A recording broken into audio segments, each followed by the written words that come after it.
May the words of my mouth and may the meditations of each one of our hearts be acceptable in your sight, God, for you alone are rock and our Redeemer. Amen.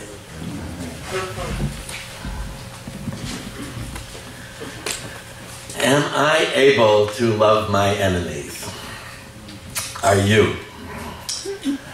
Can you and I be the kind of people that can be kind to people who have been unkind to us?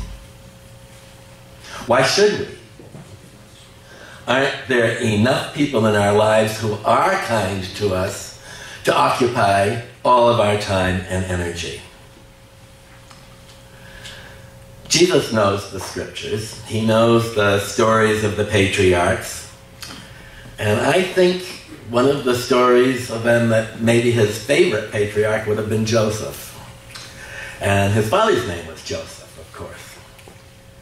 And he would have known well the story of Joseph forgiving his brothers for trying to kill him, for selling him into slavery.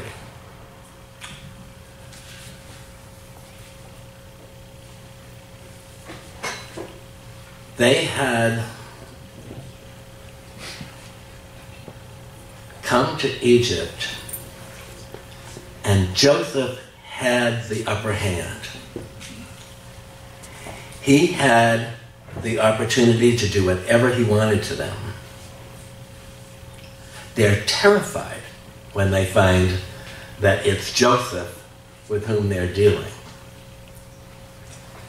And yet Joseph makes this strange and the most unusual response to them, that Joseph was able to see God in the context of the horrible things that had happened to him. Joseph didn't see God doing the things to him, but Joseph saw God working in that context to help him. When Jesus said to the crowd, "To you who are hearing, to you who are listening, to you who are ready for the truth, love your enemies. Do good to those that use you," his first hearers probably laughed out loud. And then Jesus followed up with two utterly outrageous things. The hyperbole that was typical of Jewish rabbis of the period to demonstrate his point. He said, if someone slaps you on the face, turn the other cheek. Just stand there and take it. And if someone takes your shirt, gift wrap your coat and give that to them too. Usually if someone took your shirt, it was because they had given you a loan. That was your collateral. At the end of the day, you get it back when you paid them after you got your daily wages. But gift wrap your coat. Well, people would have been rolling on the ground. Why did Jesus' words seem so off the wall? Well, the Essenes, who were teaching at the same time, said that you should hate your enemies. That was your job. You love your own and you hate the rest. The law of Moses that was still on the books was an eye for an eye, a tooth for a tooth. That law was considered liberal because the law of the Mediterranean was much more mafia-like. You touch anyone in my family, I'll kill everyone in yours. Jesus' nonviolence sounded bizarre and weak. Yet, as Gandhi observed, if everyone takes an eye for an eye, the whole world will be blind. Jesus is asking his followers to break the cycle of violence through active nonviolence, active love, and active forgiveness. Jesus bases our love toward all on our Abbas, our Papas, our God's love for all people. The good and the bad. God's sunshine, he says, and the rain aren't reserved for the good people. And since the nut doesn't fall far from the tree, if God is the parent and we are the children, we are really the sons and daughters, our behavior should be loving and generous like God's is to the world. And more importantly, Jesus knows that we tend to evaluate our enemies or people we dislike by judging their worst against our best. We Christians are quick to say how badly women are treated by the Muslim religion, forgetting that in the majority of the Christian church, women cannot still be deacons or pastors or priests. In the majority of Christian marriages around the world, women are still looked at as property and are still promising to obey their husbands. The Bible Belt in our own country has some of the most serious problems with spousal abuse. It's easy to characterize the other, the Muslim, or the enemy, as less than. Like those we judge, we aren't ourselves perfect. And I have to be careful when I'm judging anyone else. One psychologist has said every time I judge someone else, I am revealing an unhealed part of myself. In 12-step circles, we have a saying that it goes, if you spot it, you got it. God is not tit for tat. God has been good to us, no matter what. Loving and forgiving us at times that we have been such stinkers that we've had to struggle to forgive ourselves. Have you never struggled to forgive yourself? Come on, this is church. No. Have you ever said something to a person that you couldn't take back, and long after the other person forgave you, you were still struggling to believe that God could? Or that you could? Jesus also knows our spiritual health and mental well-being, that we need to learn to love our enemies. Hatred requires so much energy. My enemies live in my house, in my head, rent-free. If I've got something against somebody, they're on my conscience. On my conscience and in my head all the time. As for the hyperbole of turning the other cheek or gift wrapping your tunic when someone takes your shirt, he doesn't mean for you to take those literally. When Jesus was arrested himself, after the guards struck him, Jesus did not turn the other cheek, but he did not strike back. That's the point. He did respond nonviolently, speaking up directly to the guard, saying, if I've said anything wrong, tell me whatever it was. But if I'm right in what I say, why did you hit me? You know, there's a way of standing up without striking back. Jesus says, don't let an enemy control your response by meeting violence with further violence. Mahatma Gandhi said that he had learned his nonviolent protest from Jesus and the Bhagavad Gita and Thoreau. Gandhi couldn't figure out. He kept asking people why Christians don't follow Jesus' teaching of nonviolent resistance, which is most clearly articulated in today's gospel reading. In 1947, Gandhi went on the hunger strike to stop the Muslim and Hindu riots in India where they were killing each other. And his fast actually stopped the killing. One British historian called it the greatest miracle of modern times. Gandhi's nonviolent resistance stopped the unstoppable British Empire and the oppressive Raj in its tracks. Dr. King said, Jesus gave me the message, and Gandhi gave me the method. And described Gandhi as the greatest Christian of the modern world, a man who never embraced Christianity. Close to home, here in California, Cesar Chavez called Gandhi the most perfect man ever besides Christ. And he used Gandhi's methods, including peaceful civil action, massive boycotts, and hunger strikes in his struggle for justice for the Chicano farm workers. These texts are important. Last week we heard Pastor Kevin talking about Matthew and the Sermon on the Mount, right? You remember that?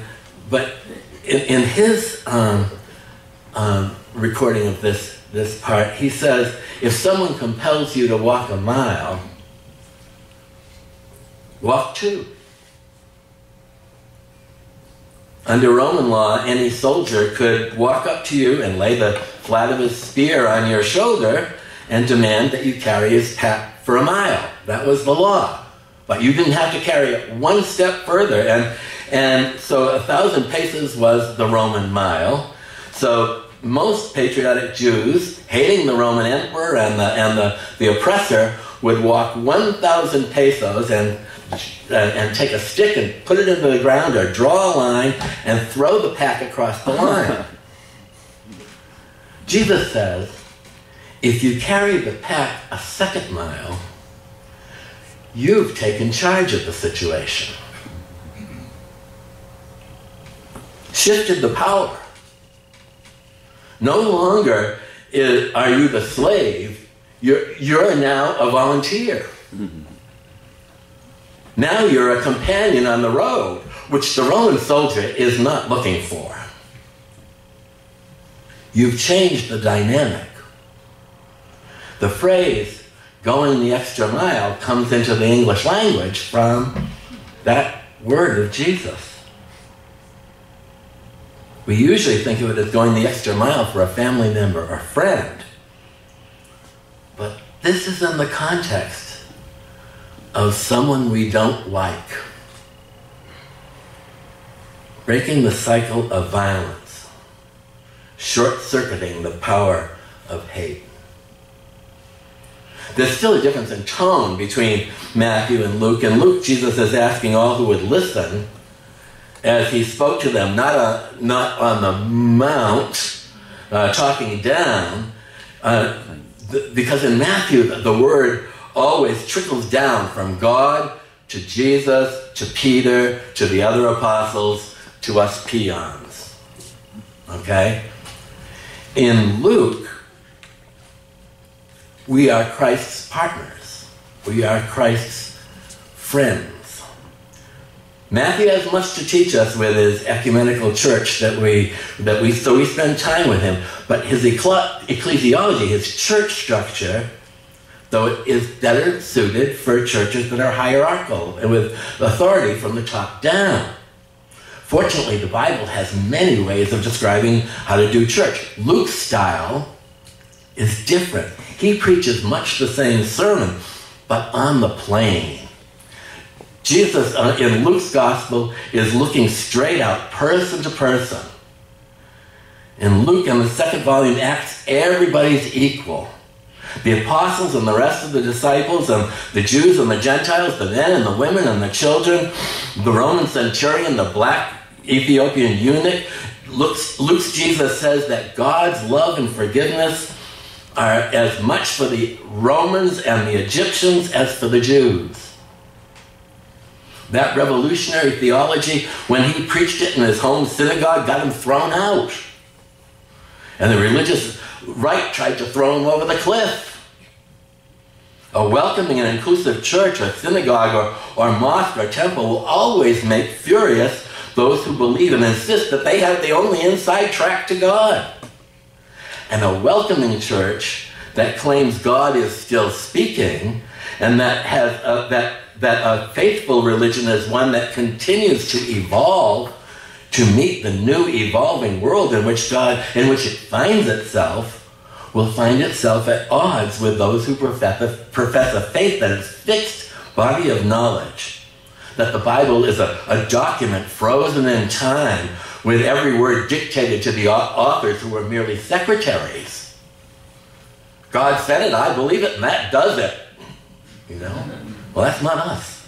That's not Luke. Remember that the religious establishment was upset with Jesus for preaching that religion needed to rethink its ideas, that people were sick, as if God was punishing them for something. They were unhappy with Jesus for having women as disciples, for teaching that God loves tax collectors and prostitutes as much as churchgoers, or for spending time with them or eating with them. People were upset with him for criticizing the religious leaders who focused on minute details of the law while ignoring God's big demands to care for the poor and the widow and the orphan and the immigrant.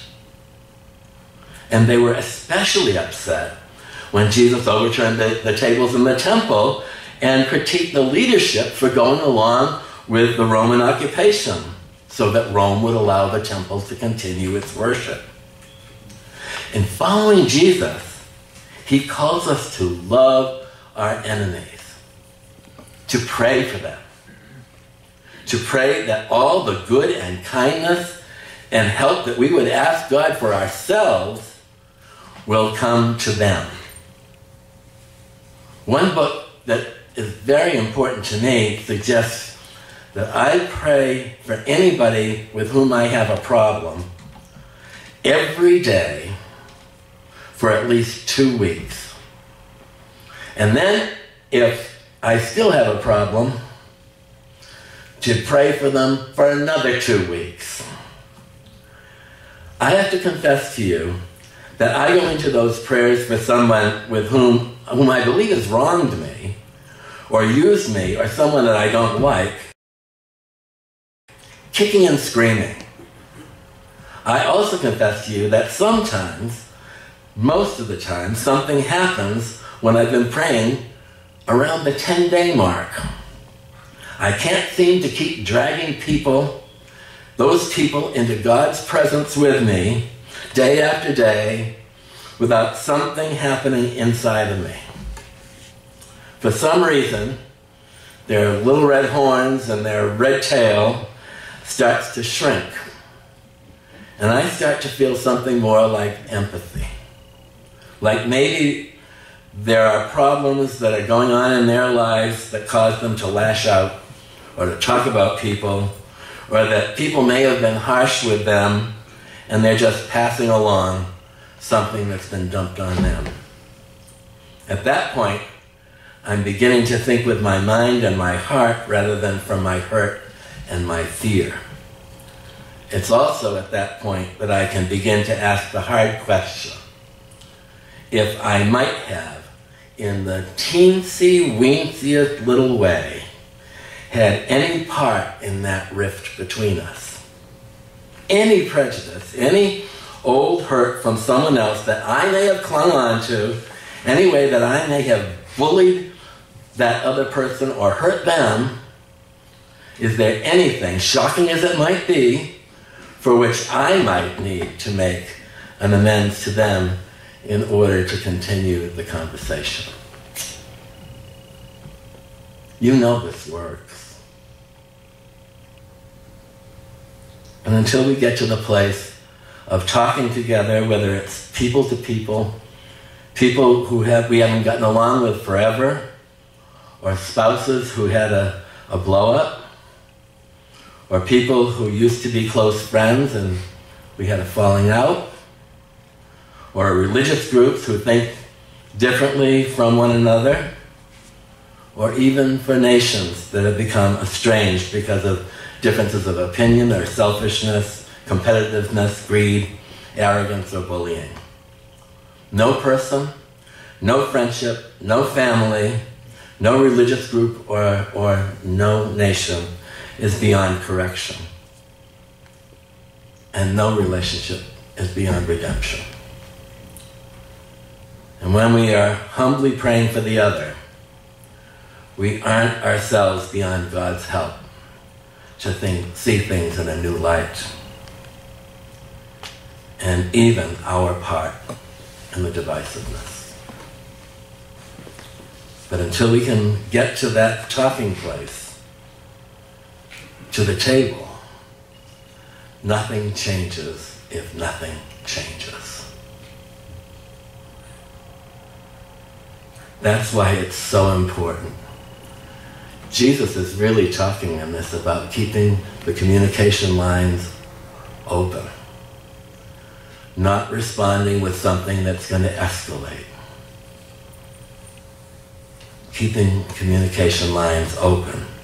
That's why every ambassadorship in our country must be filled. That's why the UN and NATO ties and all alliances must be strong. After prayer and a softening of my own heart, then I may be ready for what Jesus calls the golden rule. The golden rule. What is it that the other person would want? What would I want done for me? And then go ahead and do that for the other person. And remember, Jesus is talking about this in terms of those who are our enemies at the moment. So, Jesus, by his words and his life, lays out that we're to be loving toward those with whom we disagree. I heard a story about two brothers that were farmers, and they had lived next to each other. They had adjoining farms. Their father had left them to them, and they had helped each other in their farming for years, and something came up between them. It was one of those family fights. You know, police say that of all the fights that they have to go into, they'd rather go into a gang fight than into a family squabble. So this fight was really serious, and they stopped talking to each other. And there was a brook that had run sort of around the property, and suddenly it was now running through the property, and one brother decided that it was his brother had rerouted the brook to be a barrier between them. And so along came a handyman, and he said, "Do you have any work for me?" And he said, "I have a great job for you. You see that brook there, and you see that bunch of trees over there. I want you to take those trees, and I want you to cut them up, and I want you to make a fence that goes right along my side of the brook. So I just don't want to see my brother again. I don't want to have to look at him." And so he took off for the day, and he went into town, and it turned out that he had business that kept him in town for about a week. So when he came back, the builder was finishing up, the handyman was finishing up, and instead of a fence, he had built a bridge across the divide, across the creek. And as he came home, his brother was walking across the bridge toward him and said, "You know, I'm just so surprised that after all the mean things I said to you, that you would build a bridge to me." And it was said that at that point they reunited for life. Somebody has to make the first move. Somebody has to make the first move. Jesus asks that it be us, you and me.